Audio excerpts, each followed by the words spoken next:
ভারতের একটা তুমুল আলোচিত ছবি আছে। ছবিটার নাম হচ্ছে 'রাজনীতি'। রণবীর কাপুর এই ছবিটির ছিলেন নায়ক মুখ্য ভূমিকায়। আর পাশাপাশি অজয় দেবগনও ছিলেন। আরও অনেক ক্যাটরিনা সম্ভবত ছিলেন। তো সেই ছবিটা যারা দেখেছেন, আমার আলোচনার প্রেক্ষাপট বুঝেই গেছেন।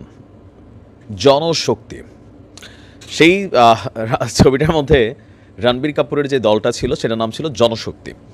তো আজকে আমরা কেন জনশক্তি নিয়ে কথা বলছি বা ভারতীয় সিনেমার আলোচনা আনলাম, যে বহুল আলোচিত কারো কারো ভাষায় কিংস পার্টি রাষ্ট্রীয় পৃষ্ঠপোষকতায় তৈরি হচ্ছে, আবার কারো কারো ভাষায় যে না, বাংলাদেশের স্রোতের বিপরীতে নতুন একটা স্রোত তৈরি হোক।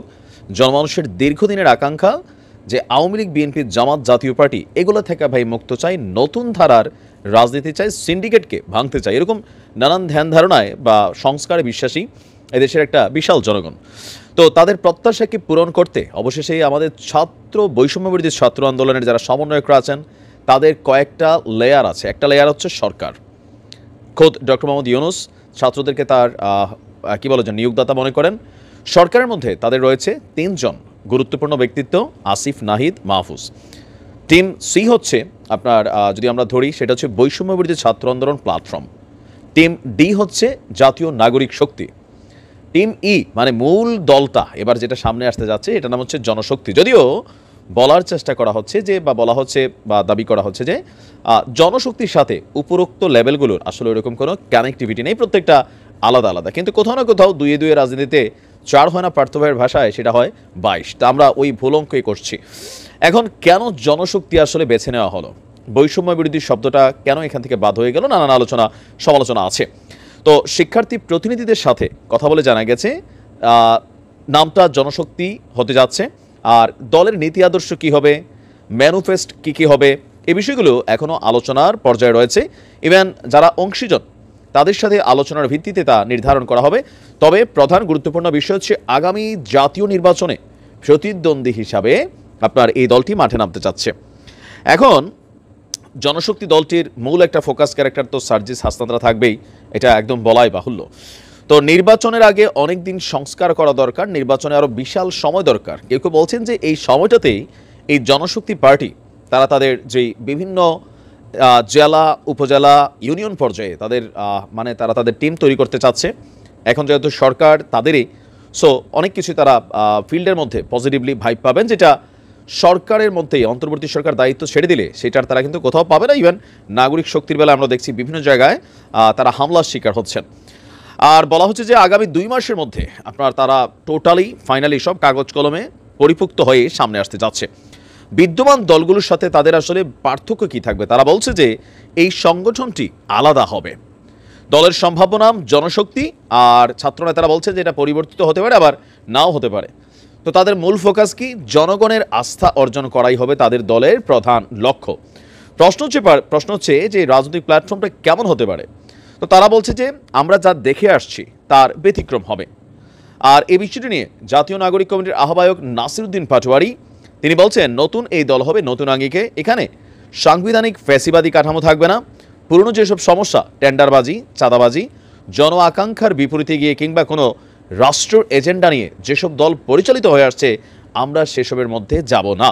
তো কোনো রাষ্ট্রের এজেন্ডা আসলে কারা, স্পষ্ট ভাষায় কোনো দলকেই বলা যায় না, তবে পরোক্ষ ভাষায় ভারত, আওয়ামী লীগপন্থী, জামাত পাকিস্তানপন্থী, বিএনপি একাংশে আসলে পাকিস্তানপন্থী, আবার কোনো অংশ ভারতপন্থী। তো বাংলাদেশপন্থী আসলে রাজনৈতিক দলগুলো আমাদের এখানে খুবই কম আছে।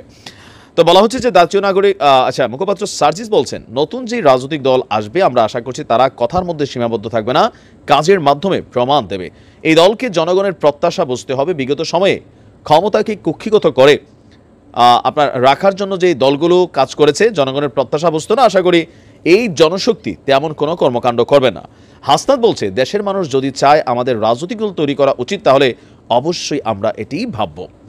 নতুন দলে পাবলিক বিশ্ববিদ্যালয়ের পাশাপাশি যুক্ত হবে প্রাইভেট বিশ্ববিদ্যালয়ের শিক্ষার্থীরা। আসছে সংসদ নির্বাচনেই অংশ নেওয়ারও পরিকল্পনা রয়েছে।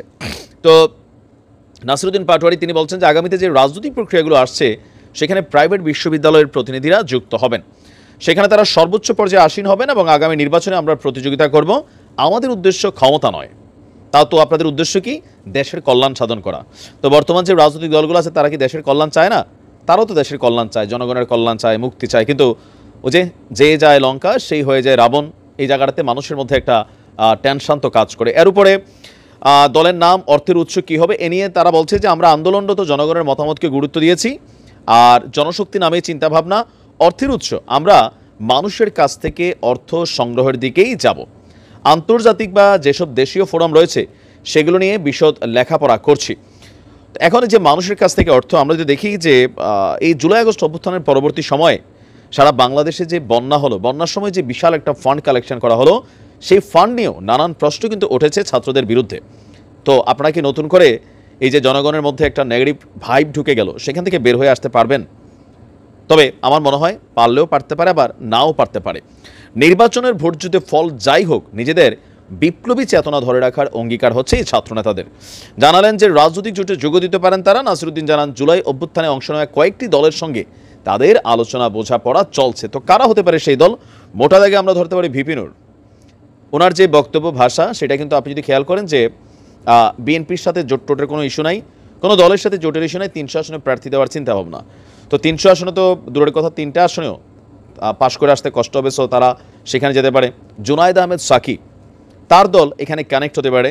তারপর আমরা যদি ধরি এবি পার্টি, ব্যারিস্টার ফুয়াদ সাহেবের যেই টিম আছেন, তারা কানেক্ট হতে পারে। অথবা আরও যে ছোটোখাটো দলগুলো আছে, বিভিন্ন ধরনের ছোটোখাটো শক্তির উৎস, হ্যাঁ, আবার পুরানা দলও যারা আছে, অনেকেই হয়তো এটাতে কানেক্ট হতে চাবে। এখন প্রশ্ন হচ্ছে যে এই দলটাকে মানুষ কীভাবে নেবে?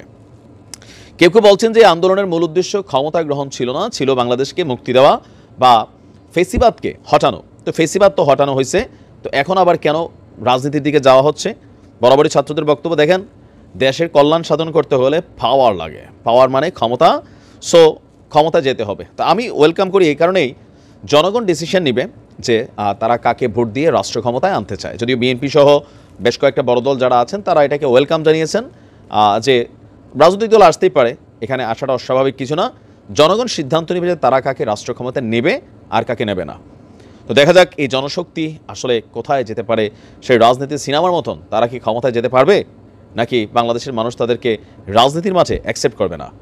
তবে রাজনীতি বড় কঠিন জিনিস, এখানে অনেক কিছু ফেস করতে হবে, যেটা ছাত্ররা নিশ্চয়ই ভালো বলছে। দেখা যাক, ভালো থাকুক। আসসালামু আলাইকুম।